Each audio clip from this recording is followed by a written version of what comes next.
Welcome to the Life of Logos podcast.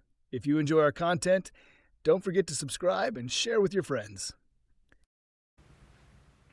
Hey yo, Colin Charles from Life of Logos podcast.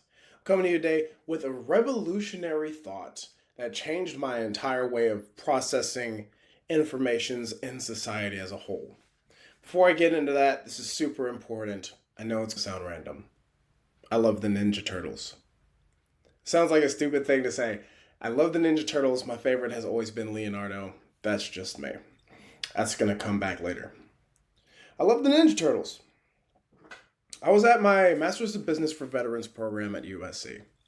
And part of what we do is that there is a portion where we go and they bring wolves onto the campus. Wolves, wild, giant dogs, wolves. And we spend a day talking about wolves. Wolves are amazing. And after learning about them, I don't see why they've gotten such a bad rap. In hindsight, I understand perfectly why they've gotten the rap that they have. They're good creatures. If you didn't know, wolves don't bite each other. And that should make sense. A word that was brought forth during that class was Ubuntu. Ubuntu, I believe. What that means is, I am because we are. And we are, therefore I am. Another Western way of saying that is all for one, one for all. That concept of Ubuntu ties into the wolf pack because the strength of the wolf is the pack and the strength of the pack is the wolf. We've heard all of these phrases before. However, if you think about that in application, what that means is if one wolf has a problem with another wolf and they intentionally hurt that wolf, they have thus hurt the pack. And in doing so, that wolf has hurt itself. Mind-blowing, because we do not do that well. There were two different ideologies, camps, schools of thought, however you want to describe it. The first they described is the honor methodology. That is the way of the wolf. That is the one for all for one mentality. The other is the pride mentality. For the sake of it, I'm going to say that the pride mentality is tied to lions. And I will break down the structure between the two so that that makes more sense. A wolf pack has 4 different distinct roles. There is the alpha, the beta, the delta, and the omega. And though I may mess this up, I would recommend that you all check out the Apex Wolf Sanctuary. Those guys are taking care of wolves who have been injured. They bring them back and they reintroduce them to a pack and take very good care of them. So if I'm wrong, check with those guys if this is correct. The alpha is actually not the strongest wolf. The beta is the strongest wolf. The omega tends to be the shot caller, but the one who organizes things. And the delta is the one that organizes things. And the omega is the one that puts things back together. Looking at that with a different perspective. I learned this from the men's team, of all things, which we spoke about a few episodes ago. These 4 archetypes of men. That was king, warrior, magician, lover. King, alpha. Warrior, beta. Magician, delta. Lover, omega. What I keep saying is an anthropologist will tell you what you are. A business major will tell you why. What they were bringing that to light was everyone is naturally going to fall into one of those 4 camps. You, at some point, and myself, all of us, will float around all 4 of those different personas, those different archetypes. But there is one that we attach ourselves to more strongly than the others. In this case, I tend to find myself, not to brag, in the alpha category. I'm the visionary. I'm the one who sets the pace. I'm the one who moves and tells us of a greater tomorrow.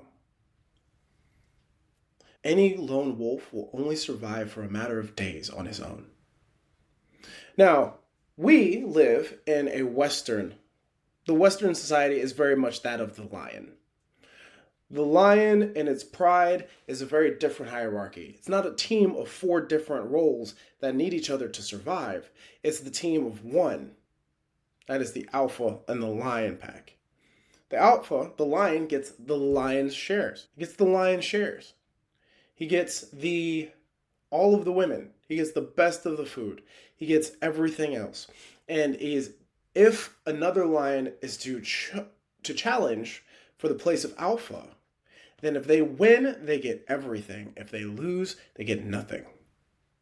If they win and become the new alpha, then it is the job of that alpha, the new one, to kill all of the lion cubs, to send the females back into heat so that he can reproduce.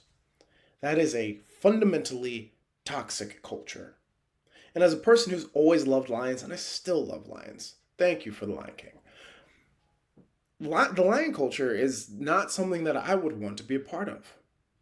However, by overlaying the two, what we have done, unfortunately, is try to convince all of these wolves to act like lions. That means if you are the alpha lion, then you have to play all of the roles by yourself. If you're the omega lion, then you have to play all the roles by yourself. And that is completely counterintuitive to what actually works. There was a bit of a paradigm shift for me.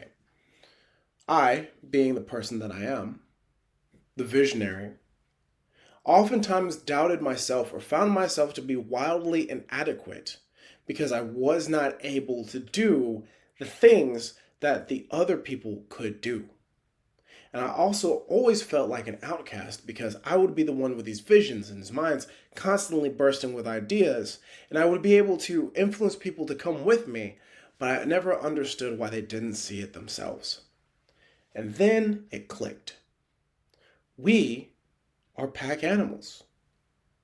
We're meant to be these characters. It's not supposed to be king or magician or lover or warrior. The king needs a lover, a warrior, and a magician. It's meant to be a team. You're supposed to play your role in the pack. You're not an individual. No man is an island. You need those other people with you. And when I learned that for that time, all of a sudden I realized that I am not broken per se. I just need to get the people around me and to go with me to go fulfill this journey. Fortunately, and I know that y'all haven't seen him in a long time, I talked to Kenny about this yesterday. Ken is definitely a magician. That's perfect. Because you need the king and the magician to be able to play off of one another. I drew it up, and I'm going to show you this. This is rudimentary, and I know to be showing a piece of paper when we have technology everywhere to show you exactly what's going on, but I'm going to bring this up. Shiny piece of paper. This is the DISC model. This is a personality traits that breaks people into 4 different categories. That is dominating, influencing, conscientious, and steady. Now, where you fall on this chart happens to correspond with those 4 archetypes. If you are a warrior, you're dominating. If you're influential, that's the king. The conscientious one is the magician, and the steady one is the lover. And you can chart anybody on this chart by how active they're willing to be versus how reflective they are and how task focused they are as opposed to how people focused they are. I know that was ghetto, but that happens to correspond perfectly with those 4 archetypes. Warrior, beta, dominating. That's why the beta in the pack is actually the strongest male. An influencer may not be the strongest, but they have the power of sway. They tend to be more concerned about people. Now, once you see this archetype, and in the DISC model, you start to see it everywhere, if you really think about it. And this is why this is important. Because if you are to belong on a team, you need to know your role within that team so that you can effectively make the entire team successful, resilient, creative. All of that comes from having the right people with you to balance one another out. And as it's written in this chart, the influencer needs the conscientious person. So the king needs the magician. King Arnold. Merlin. You look at this and think, man, why did you pick colors that looked so similar? Because these 4 colors are the colors of the headbands of the Ninja Turtles. Raphael, the red one, is the dominating one. That's because he's angry all the time and he pushes everybody else harder. The leader, the influencer, the king is Leonardo. The conscientious one is Donatello. That's why he's purple. And Mikey is the steady one. Ironically, if you continue to look at those characters, you'll notice that their weapons highlight their inadequacies. Donatello, super smart. He can do all of these things. He makes all these plans, but he has the simplest weapon. Mikey, all over the place, but he has the weapon that requires the most precision. Raphael, most aggressive, but he has defense weapons. And then Leonardo, and this is what rocked me to my core. Leonardo has the biggest and most cumbersome of all of the weapons, and is also the most dangerous and effective. And that is the root and the essence of leadership.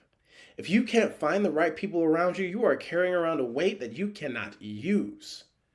But if you can use it and yield it properly, then you can be able to do incredible things. Thus the power of leadership.